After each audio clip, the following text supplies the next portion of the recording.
Welcome back to another one of my videos.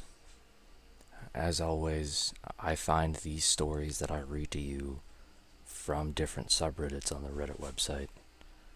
And I always leave a link in the description. So that way, instead of watching gameplay through the video, you can read along if you would like to. That said, let's get into the video. Grueling experience for him. My God, what she would have done to see her grandbaby just one more time. I went to Levi's room to pack him a light bag for the trip. Just enough to get him through a few days at Kelsey's. Our first family outing could have been going out together to buy him a new, up-to-date wardrobe. I had no idea what kids were currently into and didn't want him to feel alienated among his peers. When I opened his drawer, the musty smell from the Power Rangers and Nickelodeon shirts hit me in the face. The nostalgia had me choking back tears. Levi called me from downstairs. He said one word. "Dad?" That was me. I was Dad again. I ran downstairs to see him.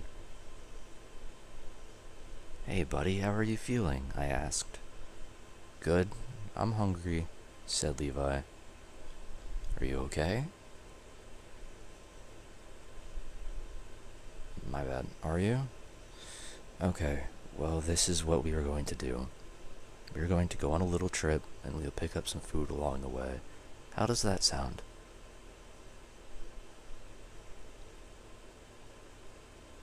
"We're going to go see Mommy. She's going to be so excited to see you." "I don't think we should do that." I didn't entirely disagree with him. Mentally, I knew I was stronger than Kelsey, and the sight of Levi could have very well cost her a year's wage in therapy. Her mental health may have gotten far worse before it ever got better, but family always prevails, and I would have been her pillar of support every step of the way. Levi and I went back and forth, his attitude souring at the thought of seeing Kelsey. No matter what I said, he continued to debate and reason with me.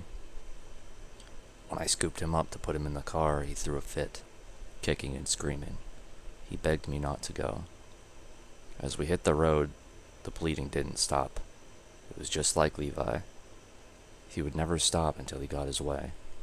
I blamed Kelsey for spoiling him. If he had only known how many gifts his mother was going to shower him with, his attitude would have quickly changed. 25 minutes into the drive, and Levi wouldn't give it up. It was going to be a long 5 hours. I was running on no sleep and had the worst headache from my head bouncing off the floor. My back against the car seat drove each little piece of glass I missed further into my skin. 2 towns over was McDonald's right off the highway and a park a short ways down. My parents had taken me there on long drives to pump me full of food and wear me out, to buy a little silence for themselves on the journey. I wasn't much better than Levi.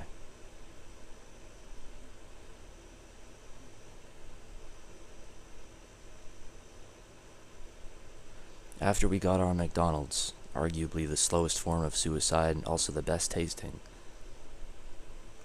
we pulled into the park. It was just how I remembered it.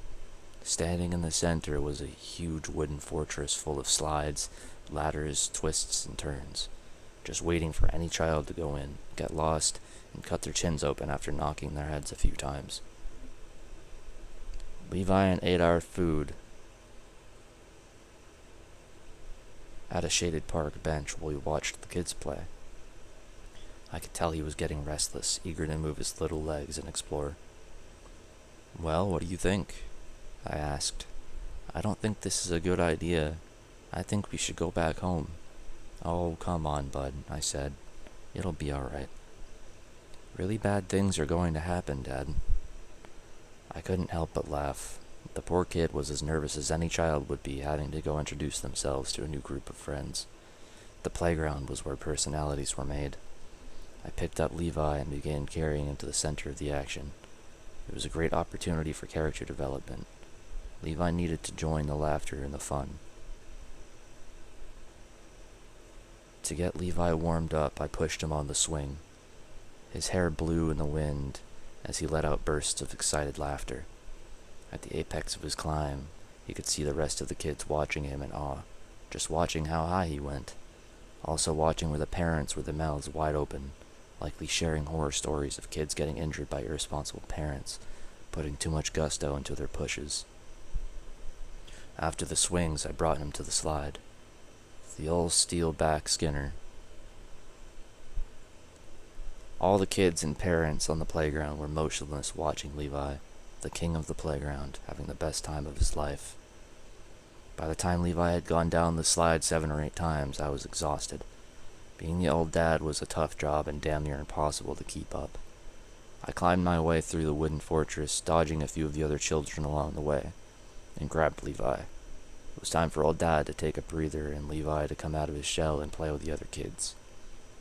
Levi was apprehensive as I set him down next to the kids. The kids all went silent and stared. "Go on, introduce yourself."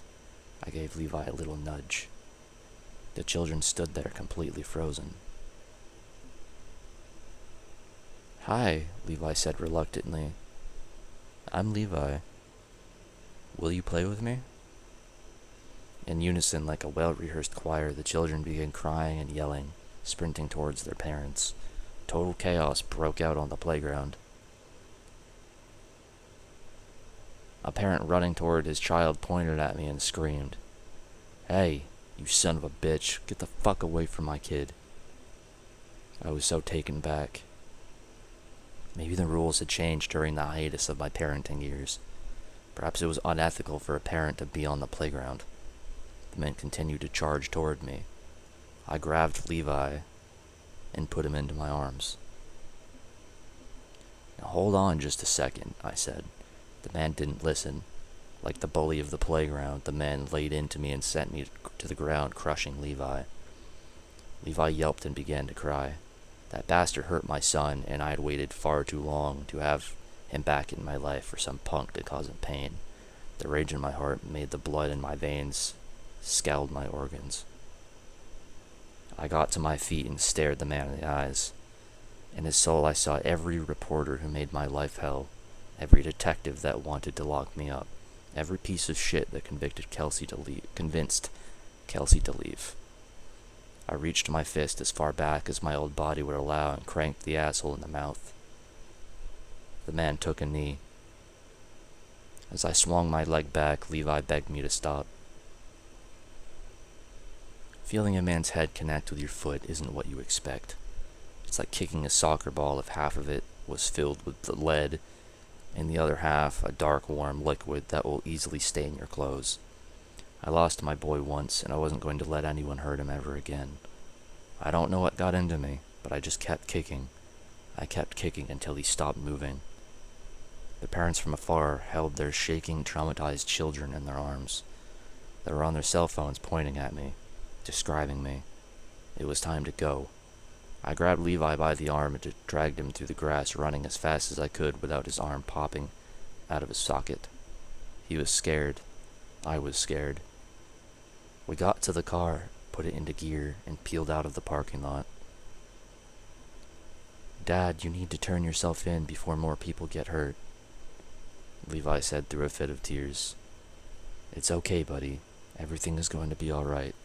That man tried to hurt you. I'm never going to let anyone hurt you again." If you liked that video, then like the video. If you're going to bed soon, sweet dreams. And if you have a full day ahead of you, I hope it goes well. Thank you for taking your time to spend on watching one of my videos on my channel, and I'll catch you in the next one. Ciao.